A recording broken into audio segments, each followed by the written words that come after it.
Hi, I'm Trish. Welcome to the Gig House Kitchen. It's tea time, so let's make some delicious rock buns. So let's get down to it.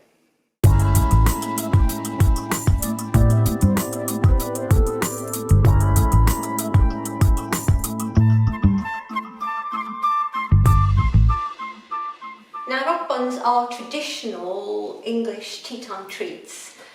Not quite as popular as scones, but still very, very delicious to eat. They're very simple to make and you don't need any butter alongside them, so they're actually quite a nice treat. Plus you can put loads of different flavourings. Now traditionally you put sultanas or raisins in rock buns, but today I'm going to give them a little twist by putting in some lovely dark chocolate. The other types of things that you can put in rock buns are cranberries, or flaked strawberries, or just about anything really. If you can imagine it, you can put it in. So as always, the first thing we need to do is to light the oven. So if you have a gas oven, you need to put it onto Mark 5, and if you have an electric oven, you need to put it onto 180 degrees centigrade. Now I've already prepared the ingredients for the rock buns, and these are all really store-cupboard items that you should find in your kitchen. First of all, I have 225 grams of self-raising flour, which I've sieved 3 times. I always sieve baked goods 3 times because I find it really gives them a good lift. I've also got a teaspoon, about a level teaspoon of baking powder.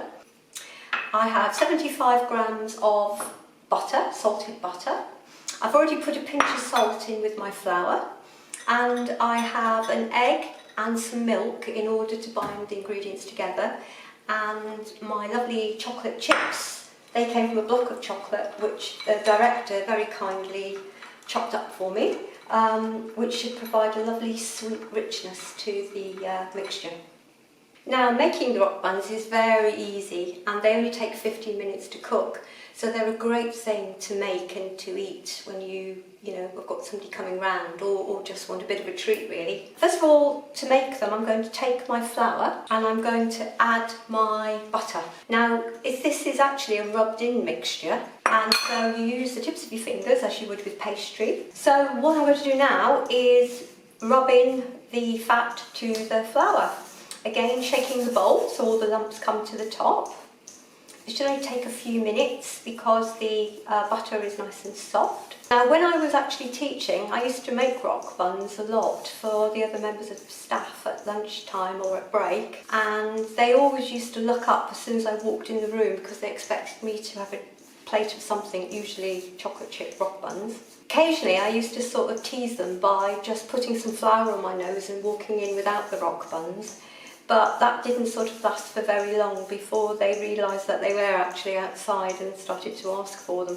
They were sort of my speciality really. It got that people, when I went to meetings, even used to ask for them. So now the mixture is rubbed in and it's all nice and smooth. Shake the bowl one more time to make sure all the lumps are gone. So the next thing to go in is my baking powder, which actually, slight technical error in that I should have actually put that in a little bit earlier, but we'll just skirt over that one, and put in the sugar. So there goes my caster sugar, and then lastly my chocolate chunks. Now I really do like fruit rock buns, but chocolate chip ones are just really nice. Props almost equally my favourite. Anyway, I'm going to mix them in, and then it's time to add the wet ingredients that will bind the mixture together. Now I have here a medium egg, which I'm going to put in, and I'm going to give it a really good beat with just a fork. What I have there is some milk. I've got 1 to 3 tablespoons full of it there. I'm really not going to need all of that. In fact, I might not need any milk. It really depends how big my egg is. Now once that's beaten, so it's nice and smooth, I'm going to bring over my bowl and put a little well in the centre and then pour my egg mixture in. Now rock buns are about the only thing that I actually mix together with a fork. Mostly I would use a flat bladed knife, but with the rock bun a fork works great. So I'm going to give it a stir A little bit like I make pancakes really, where you start in the middle and just keep knocking the flour down. The important thing is you don't want your rock buns too wet because they won't hold their shape, but you don't want them too dry because they will be dry. So I'm going to mix this all in, and I can see that I probably will need my tablespoonful of milk. So I'm just going to put that in and carry on mixing together. So I'm going to put my hand in it now and just see if it will come together, and it will. So try a little bit more with the fork, I think. In fact, I'm going to actually eat my words and just put in another half tablespoon rather, of milk, just to finish off, to get it together. That seems to be going together quite well. Now, it was always a thing that when the mixture was ready, you should be able to stand your fork up in it, so we'll try that now.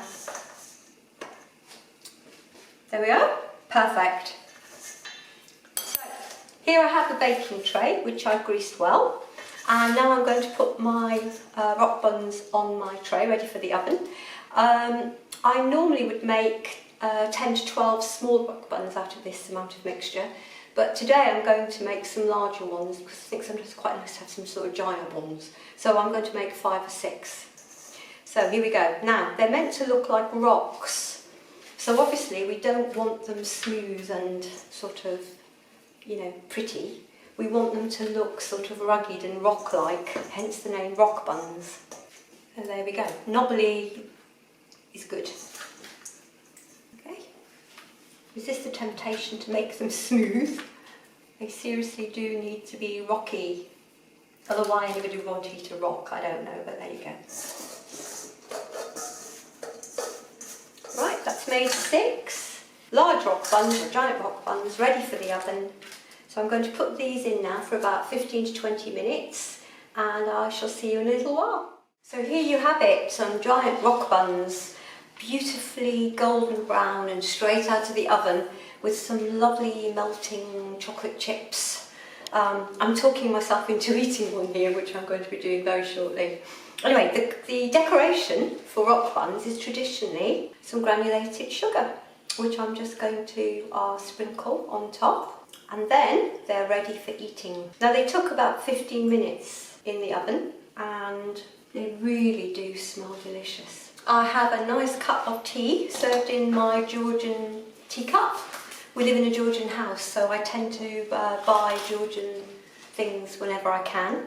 It's of great merriment to my director that it's got 2 handles, and she's actually wondering whether or not Georgian ladies weren't strong enough to lift a teacup by 1 handle. The answer to that I don't know. Anyway, thank you for joining us. If you enjoyed this video, please remember to subscribe and comment below if you'd like to see us make anything on the channel. See you next time in the Gig House Kitchen. Bye!